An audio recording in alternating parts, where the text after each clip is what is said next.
Bonjour à toutes et à tous, je suis Francesco, le fondateur des Ingeniaux. Bienvenue sur ce tutoriel dans lequel je vais expliquer comment on va se servir de l'outil Google Meet pour faire les visioconférences dont on va se servir pour les ateliers pendant cette période de confinement. Alors, Google Meet, c'est un outil qui va nous permettre de faire plein de choses ensemble, même si on ne peut pas se retrouver dans l'atelier des Ingeniaux. Parler les uns avec les autres, montrer ce qu'on a fait, poser des questions, etc. etc. C'est un outil qui marche très bien. Il y a juste besoin d'apprendre quelques petites ficelles pour pouvoir s'en servir efficacement. Et c'est le but de ce tutoriel. Donc, je vous propose de le suivre. Et si jamais vous avez après des questions, vous pouvez nous contacter à l'adresse email que vous voyez dessus. Petite information pour ceux qui se poseraient la question, il n'est pas obligatoire d'avoir un compte Google pour se servir de Google Meet, ni d'ailleurs d'avoir une adresse mail Gmail. Il suffira que vous cliquiez sur le lien que la prof ou le prof vous enverront pour la visioconférence et vous serez directement admis dans la visio. D'ailleurs, tout ça, c'est expliqué dans la suite du tutoriel, donc je ne vais pas trop anticiper maintenant. Je vous laisse à la suite. Et bon tutoriel à tout le monde.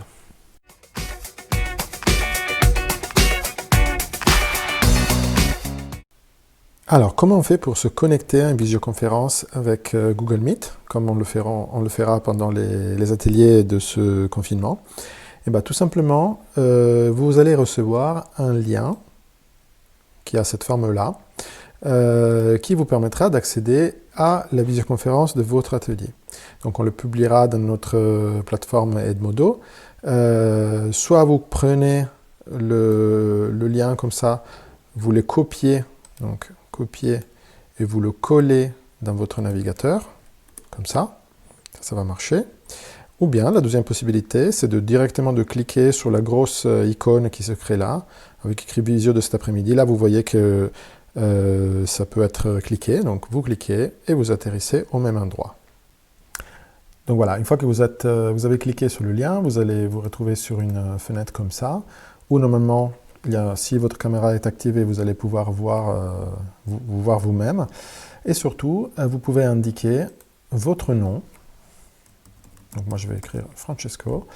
Et ensuite, cliquez sur le bouton « Participer ». Ça vous permettra de signaler au prof du cours que vous êtes prêt à participer au cours. Et dès que le prof vous autorisera à rentrer dans la visioconférence, eh bien, vous serez avec tous les autres. Donc là, vous voyez, il y a cette espèce de rond qui tourne pour vous signaler que vous êtes en attente.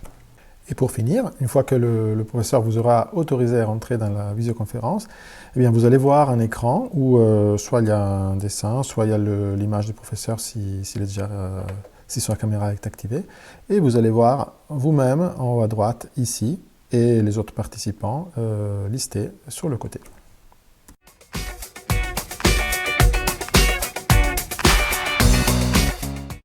Alors, une fois que vous êtes dans la visioconférence, normalement, vous pouvez parler avec les autres, les écouter, regarder ce que vous montre votre prof. Il faut quand même vérifier deux ou trois choses avant pour être sûr que tout marche bien. Premièrement, le son. Alors, il faut que les autres puissent vous entendre quand vous parlez et que vous puissiez entendre les autres. On va commencer par ce deuxième point. Comment on fait pour que on puisse entendre les autres? Alors, il y a deux ou trois choses auxquelles il faut faire attention. Premièrement, il faut que le son de votre ordinateur soit activé. Alors, sur un ordinateur Windows, le son, on peut le régler avec l'icône qui se trouve là. Donc, il faut bien faire attention que l'icône ressemble à ça et qu'il n'y ait pas une petite croix dessus, ce qui veut dire que le son est désactivé.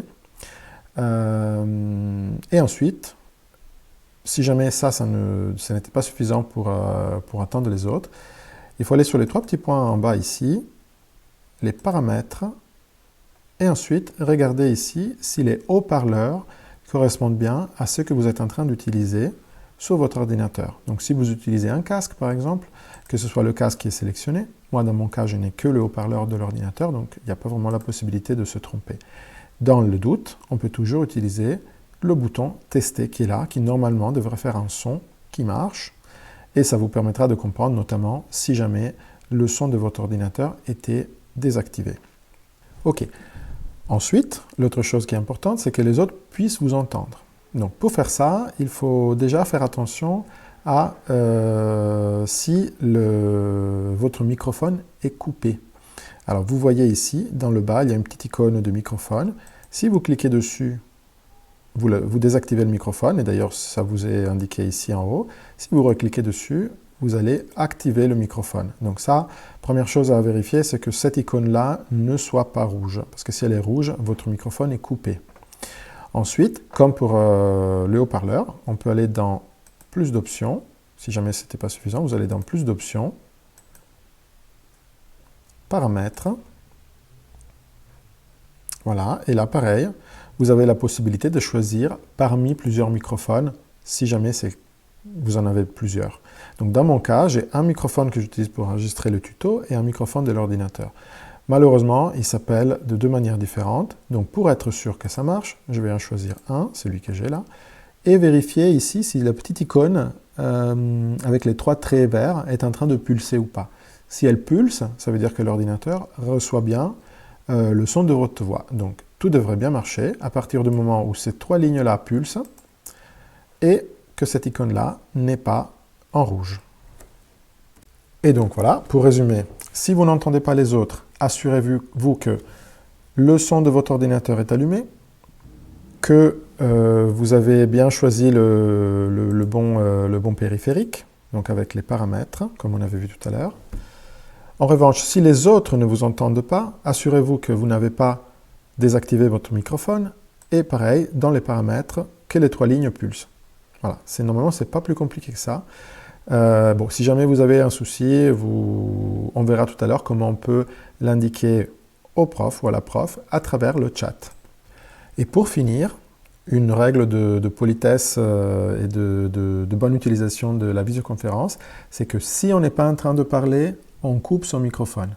Parce que sinon, il y aura tous les petits bruits de chez vous qui vont être entendus par tout le monde et additionné sur tous les ordinateurs, ça va faire un gros bazar. Donc, lorsque vous êtes en train d'écouter, vous n'êtes pas en train de parler, vous désactivez votre microphone. Comme ça, on entendra le mieux possible la personne qui est en train de parler.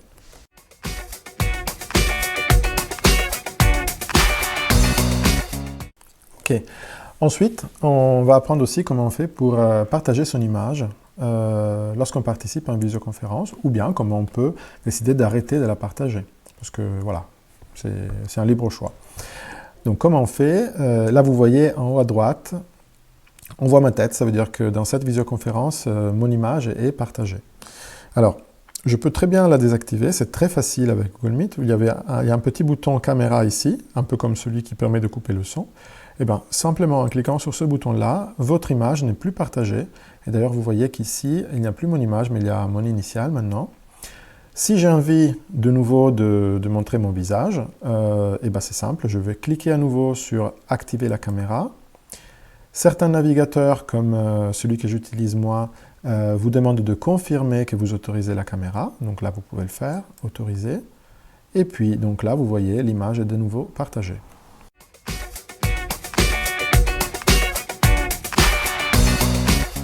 Pendant certains cours, vous pourriez avoir envie de partager votre écran. Je ne sais pas, peut-être vous voulez montrer un objet que vous avez modélisé ou un code que vous avez écrit. Il y a plein de raisons possibles. Alors, c'est assez simple de le faire. On va faire un petit exemple ici. Alors, sur le bas, dans le grand bandeau blanc, là, il y a un bouton qui s'appelle « Présenter maintenant ». Donc, c'est ce bouton-là qu'il faut utiliser. Il suffit de cliquer dessus et le logiciel va vous présenter un choix. Donc, globalement, c'est plus simple de faire l'intégralité de votre écran. Donc, on va cliquer là-dessus. Alors, ensuite, certains navigateurs vont vous demander d'autoriser ça. Donc, le mien, il le fait. Tous ne le font pas. Donc, vous allez sélectionner, dans mon cas, écran entier. Et là, vous faites autoriser. Donc, une fois que vous avez autorisé le partage de votre écran, et ben en fait, tous les participants à la réunion vont voir ce que vous êtes en train de présenter, autrement dit, votre écran. Donc là, par exemple, si vous voulez afficher votre modélisation, vous pouvez passer sur la fenêtre qui qui montre votre modèle, ou si vous êtes en train de partager du code, vous pouvez partager ce que vous voulez. N'oubliez pas que tout ce que vous êtes en train d'afficher va être partagé. Donc voilà, il faut juste l'avoir en tête, c'est important. Et c'est quand même très utile parfois parce qu'on peut avoir envie de montrer au prof ou à la prof ce qu'on est en train de faire et avoir son avis là-dessus. Et quand vous décidez que vous avez assez montré ce que vous êtes en train de faire, c'est assez simple de l'interrompre. Il y a un bouton ici qui dit « Arrêter la présentation ». Hop, on clique dessus, tout le monde cesse de voir ce que vous étiez en train de montrer et on ne voit plus que votre visage si votre caméra est activée.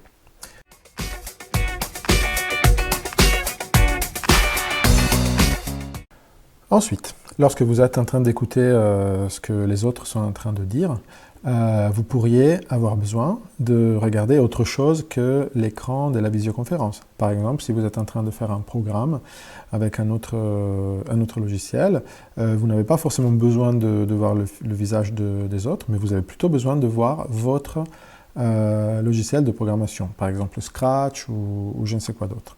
Donc pour faire ça, c'est assez simple. Il n'y a pas de problème si vous fermez, enfin plutôt, il ne faut pas fermer la fenêtre où il y a le Google Meet. Il faut juste la réduire en utilisant ce bouton-là et passer sur une autre fenêtre. Par exemple, là, j'ouvre une fenêtre de Scratch. La visioconférence, même si elle n'est pas visible, elle est encore active. C'est ça que nous montre cette petite icône sur le haut de l'écran. Et je peux très bien me consacrer à faire mon programme pendant que j'écoute parler la prof ou les autres élèves. Donc, j'écris mon programme et quand j'ai envie de revenir à la visioconférence, le plus simple à faire, c'est d'aller taper avec votre clavier, si vous avez un ordinateur Windows, les touches Alt, Tab. Je vous mettrai une petite image pour vous montrer ça. Donc, Alt, Tab, ça vous permet de passer de la fenêtre actuelle à la dernière fenêtre qui était ouverte sur un autre logiciel. Donc c'est bien pratique pour sauter de l'un à l'autre. Vous avez aussi la possibilité, si vous voulez voir en même temps la visioconférence et votre logiciel, de redimensionner les deux fenêtres. Donc là, par exemple, je vais redimensionner la fenêtre de ma visioconférence pour avoir la possibilité de voir mon écran de Scratch en même temps. Donc ça dépend peut-être un petit peu de la taille de l'écran que vous avez, mais globalement, c'est possible aussi de voir d'un côté la visioconférence et de l'autre côté ce que vous êtes en train de faire. Voilà, et toujours pour bien gérer ce qui se voit sur votre écran, vous avez la possibilité soit de voir tous les participants, soit de ne voir que celui qui est en train de parler, soit de voir en grand celui qui parle et en petit les autres. Cette option est possible en allant chercher les trois petits points en bas à droite, et donc choisissant la modifier la mise en page. Et donc ici, on a la possibilité de choisir un affichage mosaïque, donc là où tout le monde a la même taille de fenêtre, donc ça c'est sympa pour voir tous ceux qui sont dans la conf. En mode projecteur, donc on ne voit que celui qui parle ou celui qui est en train de présenter. En mode barre latérale, on voit en grand la personne qui parle et en petit tous les autres. Ou alors on peut laisser choisir automatiquement, et donc là l'outil va passer automatiquement d'une modalité à l'autre.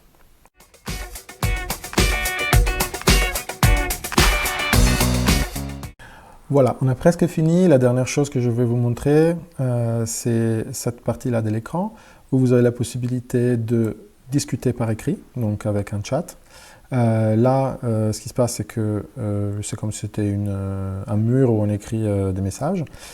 Si on clique en bas, on va pouvoir écrire un message qui va être délivré à tout le monde. Donc, bonjour, comment allez-vous? Et ça, c'est bien pratique, surtout si jamais il arrive que vous n'entendiez pas les autres ou que les autres ne vous entendent pas, donc vous allez recevoir un message sur le chat. Donc, ça, c'est facile à accéder. On peut le réduire avec la petite croix si on n'a pas envie de le voir. Et lorsqu'on a un nouveau message, il y a une petite icône qui change de couleur ici et qui nous dit effectivement que quelqu'un est en train d'essayer de nous parler. Pour finir, on peut appuyer sur ce bouton-là pour afficher tous les participants à la réunion. Donc là, je suis tout seul pour faire ce tutoriel, donc il y a moi et moi. Mais quand vous serez au cours de votre visioconférence, vous allez voir le prof ou la prof, et puis tous les participants qui sont connectés.